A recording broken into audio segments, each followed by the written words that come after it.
Welcome back to part 2 of our interview with Varun Sadana, co-founder of Licious, India's first direct-to-consumer unicorn. Now, over to Varun. So how was the business funded?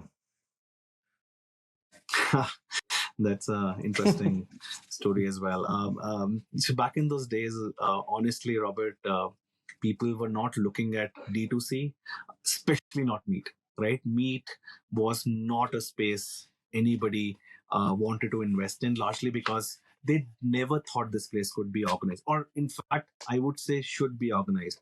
Um, our first few pitches I can talk about, the first few times we went to investors, the first thing that always came out was tell us a model that exists in the US or China. If there's a model you're trying to replicate, then we know there can be a success. Um, uh, the questions were all around why will consumers pay a premium for your meat, right? Why? The third part was obviously it came out that even investors felt India was not a meat eating country at all, right? Interestingly, in our case, a lot of these investors ended up being vegetarians, right? So they said, I cannot appreciate the product, so I don't see a reason why I should invest. And I think another problem was that this was like I said, this model could only be scaled by a micro market to micro market approach, right? And the kind of models that were getting funded in India back then were all these software as a service, right? Which were absolutely scalable models, right? You create software in India and sell across the globe, or maybe to some extent some platform businesses like Flipkart and Snapdeal, right? Nobody was looking at a micro market approach to solving a problem, and so we had a lot of failures, I would say, or a lot of disappointments where people did not agree to invest at Licious. What couple of things we understood, that the color of money is going to be green, right? It doesn't matter who gives us. We were very clear that our MVP was working, and so we started small. We said, hey, look, whoever is ready to come, and we, with these learnings, we reached out to a lot of these investors who were meat eating investors, honestly, and we changed a little bit of our strategy as well. We said, let's first show them what is the difference. So the meetings that would set up is, we would not set those meetings up, meeting in those plush offices. We said, let's come on the ground, let's take you to the wet market, let's show you what exists, then let's show you what we are creating, right? You should see the difference, and then you should try and eat this. People a lot of times don't even know how the back end works, don't know where Right. the meat is coming from, especially in India. Once they got to know that, they knew it's just a matter of time when the customer will, awaken this and say, hey, look, I need to get a better quality meat. I'm spending so much money. Meat gives me happiness. I love to eat meat, but I am not okay with where my meat is coming from, right? The whole wave of organic that came around, right? It had to come in some way at meat as well. People wanted those clean, clear, better cut, better packed meat, and that's where some of these investors started getting interested. And so our journey was difficult, fulfilling for sure, obviously, because now it's a successful company, all of these becomes very good stories to listen to. But yes, it was tough, and what comes out is, well, got to try, you got to keep trying. The investors, one of them, if this is the right model, will get converted, and that's what you require. Color of money is always going to be green at the end of the day. You, in our pre-interview, you had mentioned that the business wasn't considered investable initially with amongst investors, and you you just gave a bit of background on that. I'm curious, what was the first breakthrough? What was the first significant investment win that enabled you to, I guess, build momentum in gathering investment? Yeah, so I think one of the investment which came about well was with Mr. Mohandas Pai. So he's a large investor in India, and luckily he ended up being a very happy meat eater as well. So our thesis was to ensure that the back end is upgraded, right? So that would also mean a lot of butchers and farmers, will be impacted very positively with this, right? So I think that was the part of the story which stuck very well with one of these investors. Over time, when Mayfield, which is the second large investor which came in, had started, our business had started seeing traction. The question was very simple. Yes, there is traction today, but can it sustain? Can you build a large business? Can you build $1 billion business onto it? And there it was, just creating the right models, thinking very, very, very big of how we can create margin. And at the end of the day, it's the right business model, right business plan, building the right team, right? And with all of these playbook things, we started building brick by brick, and those investors kept getting interested, and finally we converted them. One of our large investments which happened recently is with Tamisek, right? It's a very, very large Singapore-based fund, and that proved the fact that this is the whole thing does not stop at $1 billion. This is going to be a multi-billion dollar venture over time. That just gives so much more confidence of what we were thinking 4 or 5 years ago. I mean, it really is extraordinary. One of the things I love about what you just said is the fact that it was not a traditional tech startup, that it existed on a technology platform, but it was not fundamentally a technology business. That what you were doing was challenging the conventions of a well-established industry and showing how it can be done better. Yeah. And this is the thing that I see a lot with entrepreneurs, is that they're looking for the next great innovation, the next thing that is going to, they're looking for the next industry to create, rather than looking at those industries that exist and just finding, we see, there's a couple of years ago, I did a bunch of research looking at Fortune 500 companies, and what I found was that the majority of them are losing market share to businesses that are often a fraction of their size. And what's interesting is those businesses are losing ground to businesses that fundamentally think differently. So what I find exciting about what you're saying is the idea that no one, this is contradicting slightly what you said, but really no one needed to be convinced to eat meat. There was already a lot of meat eaters out there. No one needed to be convinced when they looked at it that the retail market was optimized, because it was obvious. What you guys said was, let's just make it all better and we'll have a market. Absolutely. I mean, it's quite amazing. Yeah. So you came into the business about a year after it had started. How long did it take for you guys to start to see traction with the business itself? When did you start to feel that things were working? Yep. So, Robert, I think, one of the very important things that happened with us, that, our thesis was always to give the best quality product to the customer. And we never changed on this thesis, right? When we, when initially we launched, we knew there's a initial set of customers. And there's always this first set of customers who like your product, and there's a large word of mouth that happens. The breakout happens when, you start doing a little bit of digital marketing, start spending money there, and you find that there is a customer who is sticky.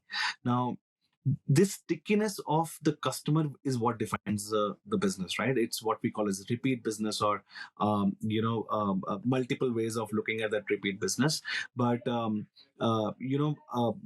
people call it as LTV to CAC. What's the ratio, and what's the lifetime value of a customer?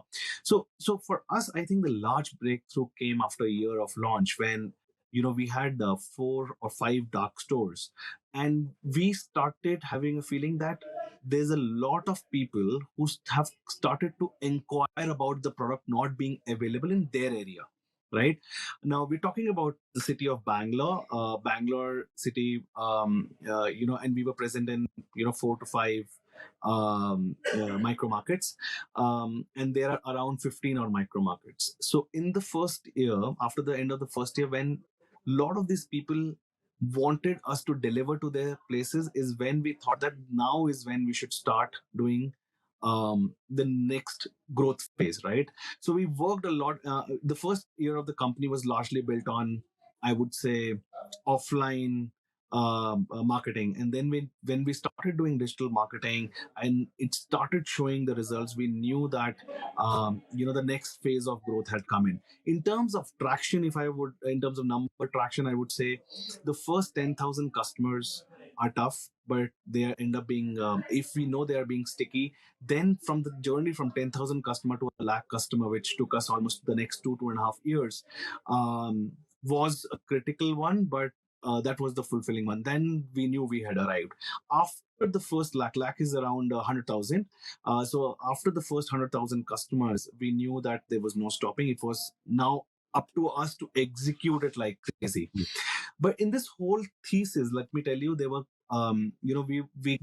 we were, I would say, we solved a couple of these problems for the customer. The first one was accessibility to meet. The second one was the convenience of delivering it in 90 minutes. And I think, couple of theses which did go wrong for us initially was where we said that a customer would be willing to buy this product one day in advance. And what we realized, know that the world is moving to an Uber kind of a model where they just want it very, very quickly. We did not have models which could deliver it in 20 minutes or 30 minutes back in 2015 or 16 or 17. We do that now, by the way. But back then we knew, at least if we can deliver this in 90 minutes, that should solve a lot part of the customer, right? And the 90-minute delivery with a product which was cold, which was in 0 to 4 degrees, delivered to the doorstep of the customer,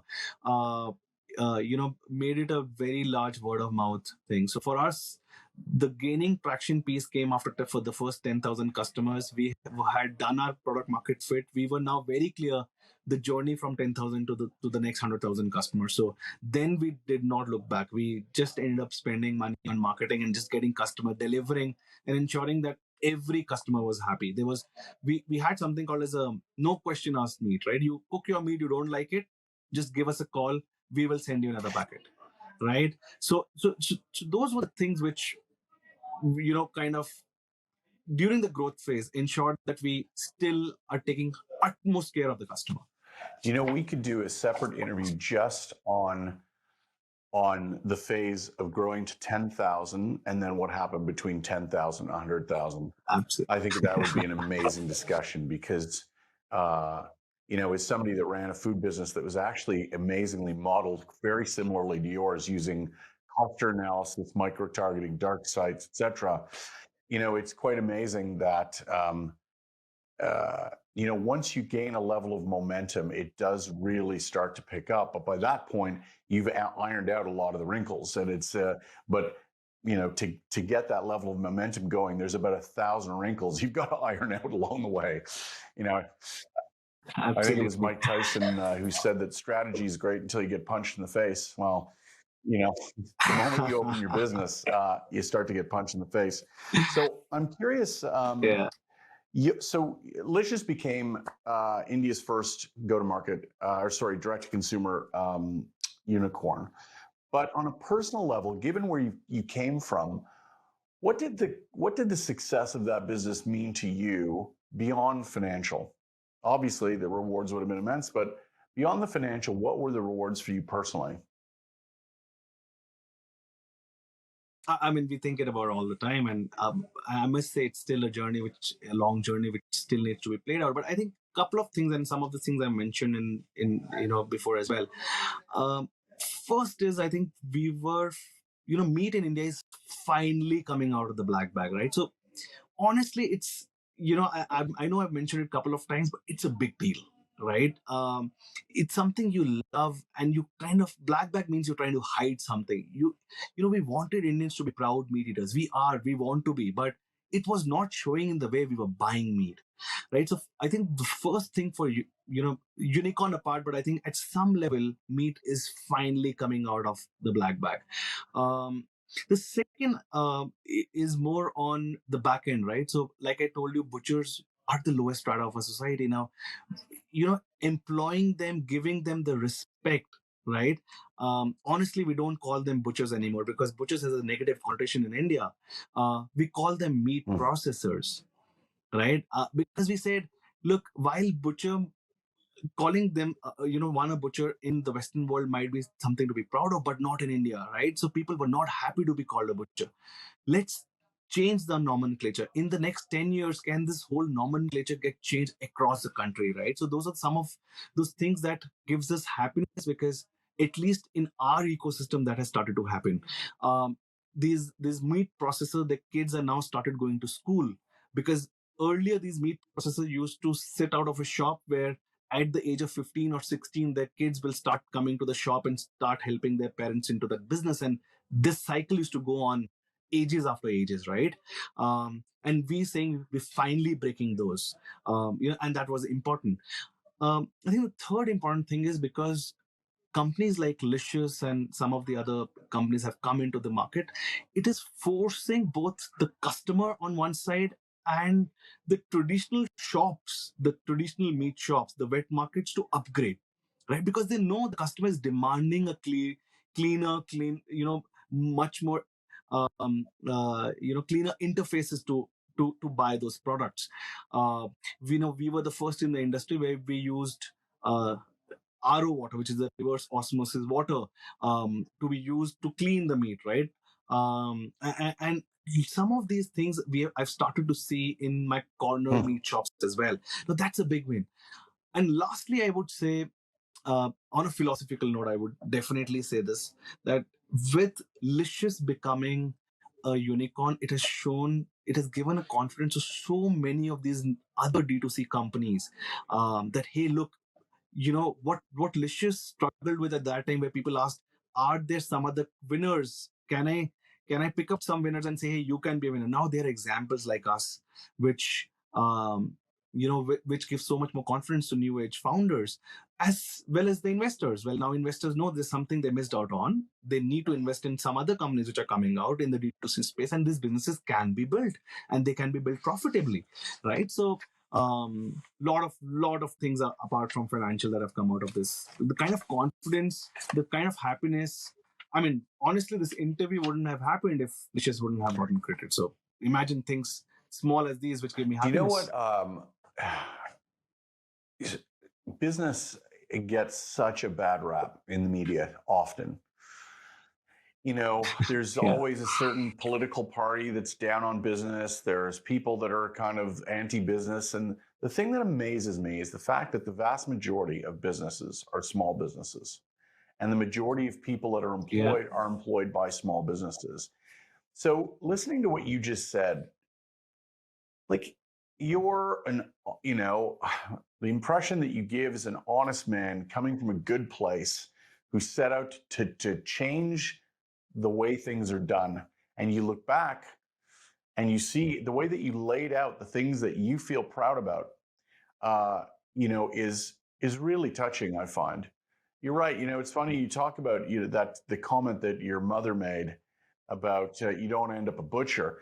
It's a problem that we have in North America right now. Like for 50 years, we have completely gutted the trades. Kids in high school have been discouraged from getting their hands dirty. They've been pushed to become accountants and lawyers and professionals. And as a result, we now have a lot of industries that are lacking tradespeople. And what's amazing is that it's a lot of those trade roles actually produce happier people that are more satisfied with their jobs. And it's nice to hear you talk about the rejuvenation of that thing that your mother denigrated, when you were a kid. So you're on your second major venture now with Supertails. Can you tell us a little bit about Supertails, what it does, and where you're at with the business? Yeah, absolutely. So, Supertails is a business in the pet care space. We've all been inspired by what Chewy has been able to do in the US. But let me just first tell you about the problem that exists, right? So, in India, we have 25 million pets. It's not a small number; it's quite a large number. But these 25 million domesticated pets are serviced by a handful of brands, some 10, 12 odd brands in the kibble space, and that's about it, right? Imagine I mean, in Chewy itself, we found more than 150 brands, right? So there are just a few brands which get serviced in India. Um, we have around 7,000 to 8,000 veterinary doctors, right? Now, it might sound large, but one, it's 25 million pets, and second, India has around 30,000 pin codes, right? So there is not enough, even a single vet per pin code, right? Because we are a large country, so this number just is very, very small. Um, if we talk about training, right? So that, the way we look at it, the three primary needs of a pet, that it is food, it's healthcare, and it's training, right? India has less than 1,000 trainers, right? That's about it. 25 million pets, less than 1,000 trained professionals, right? This is a problem, right? It needs to get solved, and it needs to get solved fast. So at Supertails, with the advent of COVID, we know a massive number of people want to keep pets, right? They want to be pet parents, but they have absolutely no resources to service that parenthood, right? I want to be pet parent, but I just don't know what needs to be done. Now, this problem is very different in the US, for example, right? US has around 65% of households which have pets. In India, only 6 to 7% of households which have pets, right? Now, this number is why it's increasing very, very quickly. We just don't have the resources to help a parent solve for their pet parenthood, right? Now, so here comes Supertails. That's the whole thesis, that we will be a fully online platform which can supply all the food and all the accessories requirements of the pet across the country. We have trained veterinarians on our website. We have got them on our rolls, and we currently do almost 2,000 veterinary consultations every month. As of last month, we started training as well, and we do around 500 trainings as well, and all of these are online, right? So imagine a model where it's a large country, so it's quite difficult to create an offline infrastructure to service all these pet parents. But with this, high internet penetration and usage of internet is ever growing in the country, we have leveraged that, that part to reach the customer and tell them, hey, just like Licious, we knew you deserved better meat. At Supertails, we will solve your problem of pet parenthood, and we'll solve all of them, right? Brick by brick, but yes, we'll solve all of them. That's the thesis. In the next 5 years, there's just one simple aim that we have: can we make India a more pet-friendly nation? And honestly, we are not, right? And with that vision, if we can do something, I think mission fulfilled number two. It's when you hear an idea and you think, God, why didn't I think of that? Yeah, I just had that moment. That is such a brilliant, with everything that's happening in what's called med tech. The idea of doing online consults, but from a veterinary standpoint, it's brilliant. I really would love to check in on your story. Again, how far into the venture are you? How long have you been at it? Yeah, so Robert, it's been a year. We came out of Licious last year, December 31st. So it's been almost 10 months now. It's been a fantabulous journey. We did end up raising some capital with very top investors like Sama Capital and DSD Consumer Fund. We have a team of around 60 odd people today. It's it's just the start of the journey. I think the first couple of years are going to be very difficult. I always say, are we delighting customers? Yes, but is the PMF done? It's a journey. It'll take us some more time. We are very, very happy with our progress as of today. Like I told you, we do almost 2,000 consultations a month. We do around 3,000 to 4,000 product orders as well. But the journey is going to be long. Customer has a lot of pain points, and I think we intend to solve one brick by brick. With someone like you at the helm, Varun, I suspect it will go faster than you are suggesting. So I just want to say again, I found it fascinating. It's amazing to be witness directly to this discussion. And I just want to say thank you again very much for your time. I really do appreciate it. Thanks a lot, Robert. Thank you so much. It was a pleasure. Thanks so much for sticking to the end of our two-part interview with Varun Sadana, co-founder of Licious in India and most recently the founder of Supertails, another direct-to-consumer venture that's sure to be successful. What I love about his story is that despite humble beginnings in a poor country, he maintained the drive to create a business that would be financially successful while also producing social impact. It's proof of what's possible with enough intelligence, belief, and tenacity. On a closing note, I'd like to give a big shout out to my amazing sponsor, the Innovation Hub at Carleton University, dedicated to helping create leaders like Varun Sadana. Find out more at www.carleton.ca/innovationhub. And please remember to hit like and subscribe for more great stories of inspired entrepreneurs. Thanks for paying attention.